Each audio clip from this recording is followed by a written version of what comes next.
വന്ദേ മാതരത്തെ ആവർത്തിച്ച് അധിക്ഷേപിക്കുകയും നിരവധി വിട്ടുവീഴ്ചകളും വെട്ടിത്തിരുത്തലുകളും നടത്തുകയും ചെയ്തുവെന്ന് പ്രധാനമന്ത്രി നരേന്ദ്രമോദി. മുസ്ലിം ലീഗിന് മുമ്പുള്ള കോൺഗ്രസിന്റെ കീഴടങ്ങലായിരുന്നു വന്ദേ മാതരത്തിലെ വെട്ടലെന്നും പ്രധാനമന്ത്രി നരേന്ദ്രമോദി സൂചിപ്പിച്ചു. പാർലമെന്റിന്റെ ശീതകാല സമ്മേളനത്തിൽ ദേശീയഗീതമായ വന്ദേ മാതരത്തിന്റെ 150ാം വാർഷികവുമായി ബന്ധപ്പെട്ട ചർച്ചയ്ക്കിടെയാണ് മോദി കോൺഗ്രസിനെതിരെ കത്തിക്കയറിയത്. വന്ദേ മാതരം മുസ്ലിങ്ങളെ പ്രകോപിപ്പിക്കുമെന്ന് നെഹ്റു വിശ്വസിച്ചിരുന്നുവെന്ന് വ്യക്തമാക്കിക്കൊണ്ട് ജവഹർലാൽ നെഹ്റുവും നേതാജി സുഭാഷ് ചന്ദ്രബോസുമായുള്ള കത്തിടപാടുകളും പ്രധാനമന്ത്രി ലോക്സഭയിൽ ഉദ്ധരിച്ചു. 1937 ഒക്ടോബർ 15 ലക്നൌവിൽ വെച്ച് മുഹമ്മദ് അലി ജിന്ന വന്ദേ മാതരം മുദ്രാവാക്യത്തെ എതിർത്തു. അപ്പോൾ അന്നത്തെ കോൺഗ്രസ് പ്രസിഡന്റായിരുന്ന ജവഹർലാൽ നെഹ്റു തന്റെ സിംഹാസനം അപകടത്തിലാണെന്ന് മനസ്സിലാക്കി. മുസ്ലിം ലീഗിന്റെ പ്രസ്താവനകളോട് നെഹ്റു ശക്തമായി പ്രതികരിക്കുകയോ അവയെ അപലപിക്കുകയോ ചെയ്തില്ല. പകരം അദ്ദേഹം നേരെ വിപരീതമാണ് ചെയ്തത്. ജിന്നയുടെ പ്രതിഷേധത്തിന് വെറും 5 ദിവസങ്ങൾക്ക് ശേഷം ഒക്ടോബർ 20 വന്ദേ മാതരത്തിന്റെ ആനന്ദമഠം പശ്ചാത്തലം മുസ്ലിങ്ങളെ പ്രകോപിപ്പിച്ചേക്കാമെന്ന് പ്രസ്താവിച്ചുകൊണ്ട് നെഹ്റു നേതാജി സുഭാഷ് ചന്ദ്രബോസിന് കത്തെഴുതി. തുടർന്ന് ഒക്ടോബർ 26 കൊൽക്കത്തയിൽ കോൺഗ്രസ് പ്രവർത്തക സമിതി യോഗം ചേർന്നു. വന്ദേ മാതരത്തിന്റെ കാര്യത്തിൽ കോൺഗ്രസ് വിട്ടുവീഴ്ച ചെയ്തു. വന്ദേ മാതരം കീറിമുറിച്ചു, ഒരു മുഖംമൂടി അതിൽ അണിയിച്ചു.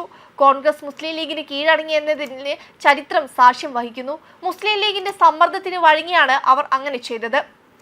കോൺഗ്രസ് പ്രീണന രാഷ്ട്രീയം പിന്തുടർന്ന ഒരു മാർഗമായിരുന്നു ഇത്. ഈ രാഷ്ട്രീയം കാരണം ഇന്ത്യ വിഭജനത്തിനായി കോൺഗ്രസിന് മുസ്ലിം ലീഗിന് മുന്നിൽ വഴങ്ങേണ്ടി വന്നുവെന്നും പ്രധാനമന്ത്രി നരേന്ദ്രമോദി ലോക്സഭയിൽ വ്യക്തമാക്കി. അതേസമയം വന്ദേ മാതരം 50 വർഷം പൂർത്തിയാക്കിയപ്പോൾ രാജ്യം കോളനി ഭരണത്തിന്റെ കീഴിലായിരുന്നു. 100ാം വാർഷികത്തിൽ രാജ്യം അടിയന്തരാവസ്ഥയ്ക്ക് കീഴിലായിരുന്നുവെന്നും അദ്ദേഹം ഓർമ്മിപ്പിച്ചു.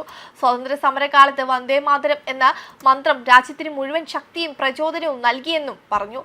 ആ മന്ത്രം ഇന്ത്യയുടെ സ്വാതന്ത്ര്യ സമരത്തിന് ഊർജം പകരുകയും പ്രചോദിപ്പിക്കുകയും ധൈര്യത്തിന്റെയും നിശ്ചയദാർഢ്യത്തിന്റെയും വഴി കാണിച്ചു. വന്ദേ മാതരം 150 വർഷം പൂർത്തിയാകുന്ന ഈ ചരിത്രപരമായ സന്ദർഭത്തിന് സാക്ഷ്യം വഹിക്കാൻ കഴിയുന്നത് നമുക്ക് അഭിമാനകരമാണെന്നും അദ്ദേഹം പറഞ്ഞു.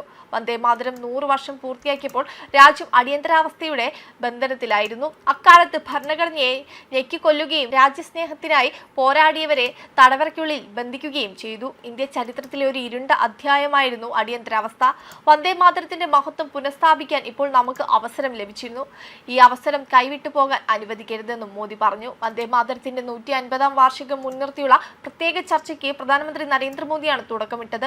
വന്ദേ മാതരത്തിന്റെ ചരിത്ര പ്രാധാന്യവും സ്വാതന്ത്ര്യ സമര കാലഘട്ടത്തിൽ അത് ചെലുത്തിയ സ്വാധീനവും ഗാനവുമായി ബന്ധപ്പെട്ട അധികമാരും അറിയാത്ത വസ്തുതകളും പാർലമെന്റ് വിശദമായി ചർച്ച ചെയ്തിരുന്നു. വെബ് ഡെസ്ക് കർമ്മ ന്യൂസ്.